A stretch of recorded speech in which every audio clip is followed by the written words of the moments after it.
2 বছর আগে শখের বসে গোলাপ ফুলের বাগান করেছিলেন মোহাম্মদ সেকান্দার হোসেন। সময়ের ব্যবধানে সেই শখের বাগান হয়ে উঠলেও লাভজনক। তিনি এখন পুরোদস্তুর সফল একজন কৃষি উদ্যোক্তা। হয়তোবা একদিন 1000 500 এক এক দিন এক এক ধরনের ইনকাম আর কি। তো খরচ বিরে যাই আলহামদুলিল্লাহ আমি ভালো আছি। আমি পুরো রাঙ্গুনি আরও সেল দিন না পারি এনার সময় এই আতুন ফুলুর ঘাসও নেবেগুলো যায় মেনজি।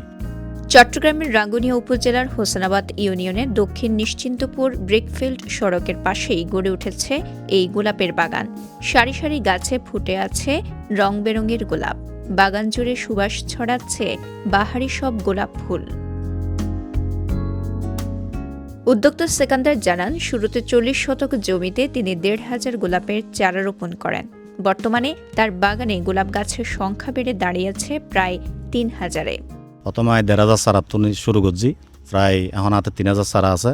প্রথমত শুরু করছি আর বাড়ানোর কারণ হল চাহিদা আছে 400 500 600 এক এক সময় এক এক ধরনের রেডি বিক্রি হয়। সেকান্দারের বাগানে আছে হলুদ, সাদা, লাল ও গোলাপি রঙের গোলাপ ফুল। শুরুতে প্রায় 5 লাখ টাকা খরচ হলেও এখন প্রতিদিন গড়ে তিনি বাগান থেকে 500 থেকে 700টি গোলাপ ফুল সংগ্রহ করেন, যা থেকে সেকান্দার মাসে আয় করেন প্রায় 250,000 টাকা। গোলাপ ফুল গরিবার কারণ হল প্রথম হল শখের বসা। প্রথমত আস্তে আস্তে দেখি বাণিজ্যিক একখান লাভের মুখ দেখা যায় আলহামদুলিল্লাহ। ওই আর মানুষ খাড়ের মাসটিয়া মানুষ খাড়ের দৈনিক ডেলি হাজিরার মানুষও চলের।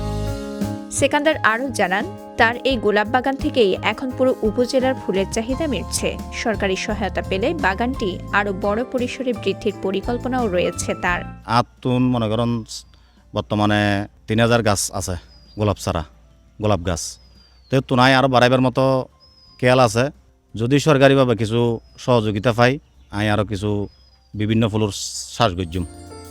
এদিকে কৃষি উদ্যোক্তা সেকান্দারের সাফল্য দেখে স্থানীয় অনেকেই গোলাপ চাষে আগ্রহী হচ্ছেন। পরামর্শ নিয়ে নতুন করে বাগান করার উদ্যোগ নিচ্ছেন তারা। দাঁড়িয়ে দেখি মানুষ উদ্বুদ্ধ হতে ইন গরিবেল্লাই আরও আতুন বিভিন্ন জনের পরামর্শ লর। আরোগ্য বন্ধু মানুষ আছিল ও আরে ইন লই একটু উদ্বুদ্ধ করছি।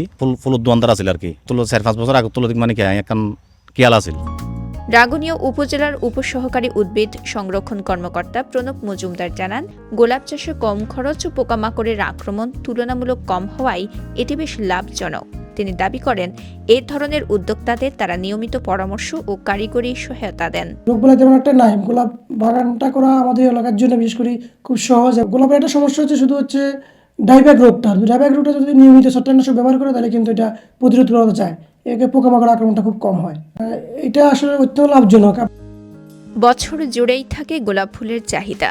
বিভিন্ন সামাজিক ও পারিবারিক অনুষ্ঠানে গোলাপ ফুলের ব্যাপক ব্যবহার থাকায় গোলাপ ফুল আবাদ দিন দিন জনপ্রিয় হচ্ছে।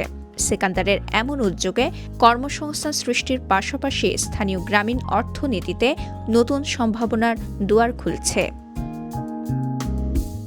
চট্টগ্রামের রাঙ্গুনিয়া থেকে জাহিদ হাসান তালুকদারের পাঠানো তথ্যচিত্রে সাফা মারওয়া, কালের কণ্ঠ, চট্টগ্রাম।